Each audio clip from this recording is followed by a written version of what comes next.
Hi friends, welcome to cute kids creations. చూసారా సప్పు ఎలా ప్లేట్ మీద డైరెక్ట్ అటాక్ చేస్తున్నాడు. ఈరోజు మటన్ కర్రీ చేసామండి. డైరెక్ట్గా మసాలాతో పెట్టలేం కదా, చిన్నోడు కదా, అందుకని మటన్ పీసెస్ కొంచెం కడిగేసి చిన్న చిన్న పీసెస్ చేసి పెట్టాం. ఇప్పుడు వాటర్లో వేసేస్తే చాలా ఈజీగా తినేస్తాడు. డైరెక్ట్గా అలాగే మసాలాతో వేస్తే కళ్ళు కొంచెం మండుతాయి కదా వాటికి. వాటర్ లేకుండా అసలు తినడండి. జస్ట్ వచ్చి స్మెల్ చూసి ఊరుకున్నాడు. చూసారా, ఇప్పుడు చూడండి వాటర్లో వేయగానే ఎలా తినేస్తున్నాడు. చాలా యాక్టివ్గా ఉంటాడు. చూడండి ఎంత ఫాస్ట్గా తింటున్నాడు. ఇంకా మన వైపు చూడను కూడా చూడ్డు. తనకు నచ్చినంత ముందు ఫాస్ట్గా తినేసి తర్వాత థ్యాంక్ యూ అన్నట్టు అలా చూస్తాడు. మళ్ళీ కొంచెం గ్యాప్ ఇచ్చేసి మళ్ళీ మొత్తం కంప్లీట్ చేస్తాడు. మినిమం ఒక 10 minutes తనకి నచ్చినంత వరకు తినేసి ఇంకా చాలు అయిపోయింది అన్నప్పుడు పైకి అలా మెడెత్తి చూస్తూ ఉంటాడు. థ్యాంక్ యూ అని చెప్తున్నట్టు. ఒక్కొక్కరికి ఒక్కోలా ఎక్స్ప్రెస్ చేస్తారనమాట.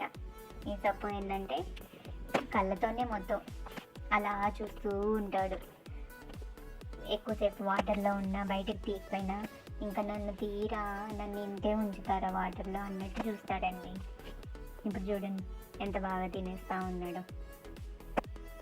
మటన్ అనే కాదు, chicken, fish, prawns, non veg మొత్తం ఇష్టమే వీడికి. ఏది పెట్టినా నాన్ వెజ్ మాత్రం చాలా ఇష్టంగా తింటాడు.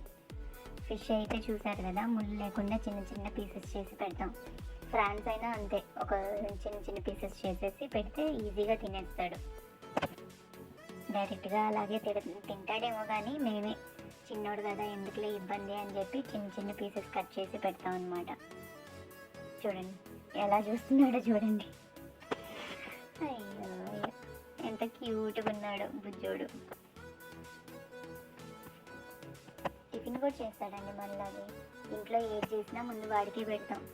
దోశ, ఇడ్లీ, పూరి, చపాతీ ఏదైనా తింటాడు. ఇది తింటాడు ఇది తిండు అని కాదు, బ్రెడ్ తింటాడు. లంచ్ టైంలో ఇలా కర్రీ ఏదన్నా చేస్తే నాన్ వెజ్ అయితే ఇష్టంగా తింటాడు. మళ్ళీ వెజ్ ఏమీ తిండు.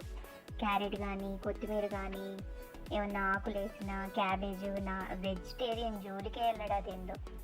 కొంచెం పెద్ద తర్వాత ఏమన్నా తింటాడు కానీ ప్రజెంట్ అయితే only non veg lover. Okay bye.